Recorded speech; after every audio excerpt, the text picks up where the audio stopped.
네, 안녕하세요. 코로나 바이러스를 통한 하나님의 메시지라는 큰 주제를 가지고 오늘은 그 네 번째 시간, 코로나는 두려워하고 사단은 두려워하지 말자라는 제목으로 말씀 한번 나눠보도록 하겠습니다.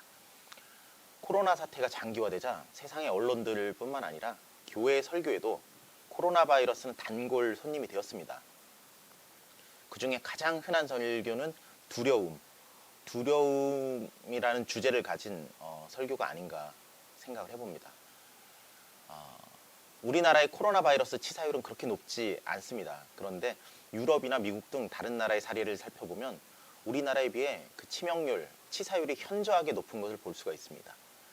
유럽 일부 국가들은 10%가 넘는, 10%가 넘는 사망률을 보이고 있습니다.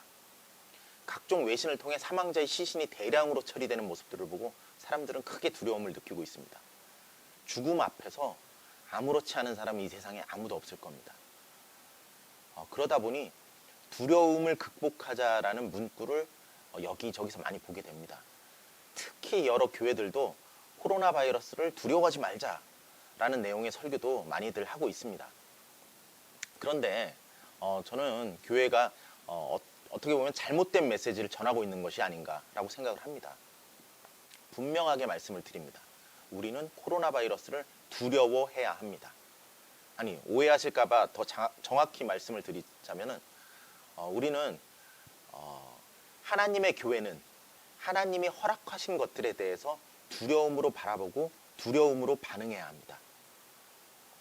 요즘 들어서 크리스천들은 사단이 주는 것들은 두려워하면서 하나님이 주시는 것들 또는 하나님에 속한 것들은 두려워하지 않는 경향이 너무 강합니다.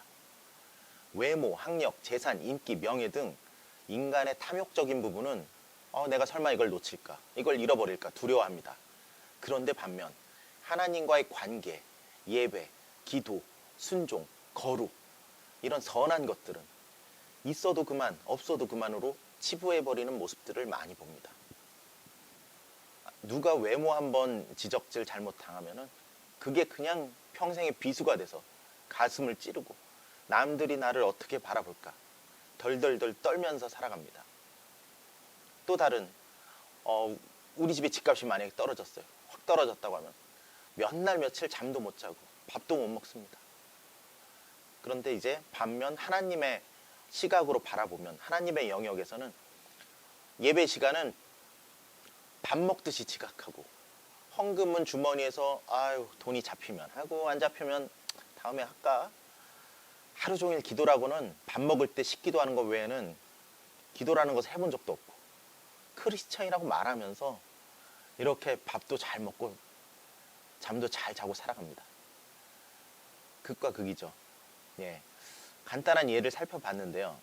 오늘은 코로나 바이러스의 두려움에 관한 이야기를 하려고 하는 것이므로 이런 본질적인 부분에 있어서는 나중에 다루도록 하겠습니다. 이렇듯 정작 두려워해야 할 하나님과의 관계는 너무나도 쉽게 무시를 하고 나에게 관계된 부분, 사단에게 속한 것들은 사단의 거짓말에 속아서 그것들을 두려워한다라는 사실입니다. 제가 앞서 시리즈 1부에 이미 말씀을 드린 대로 코로나 바이러스는 하나님의 교회에 대한 하나님의 신호요, 하나님의 경고라고 말씀을 드렸습니다. 코로나 바이러스뿐만 아니라 인류의 역사상 이 세상의 모든 전염병은 하나님의 주권 하에 이루어진 것들입니다. 흑사병, 스페인 독감, 사스, 메르스, 에이즈, 에볼라 바이러스, 홍콩 독감, 신종플루 하나님의 허락하심 없이 이루어진 것들은 하나도 없다는 것입니다. 맞나요? 안 맞나요? 아멘 하시는 분도 있고 이거 아닌데 라고 하시는 분도 분명히 있을 겁니다. 자, 마태복음 10장 29절 한번 말씀 보겠습니다.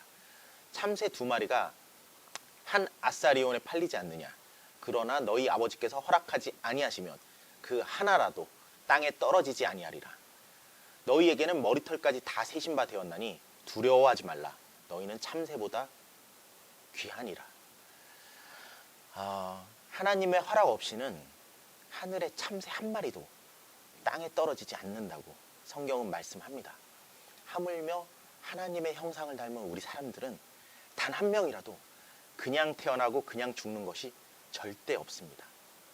모두가 하나님의 섭리 아래 톱니바퀴처럼 맞춰서 돌아가고 있습니다. 다만 그 톱니바퀴에 재질이 다르고 모양이 다르고 크기가 다르고 색깔이 달라서 이 세상에서의 쓰임받는 것이 그저 다를 뿐입니다. 아니, 수천 수만 명을 죽이는 전염병이 우리 일상 가운데 등장을 했는데 그것이 하나님과 아무런 상관이 없고 무관한 일이라고 말한다면 그거야말로 하나님을 무시하는 거 아닙니까? 서로 그렇다면 그런 하나님을 왜 믿습니까? 하나님이 그런 신을 왜 믿습니까?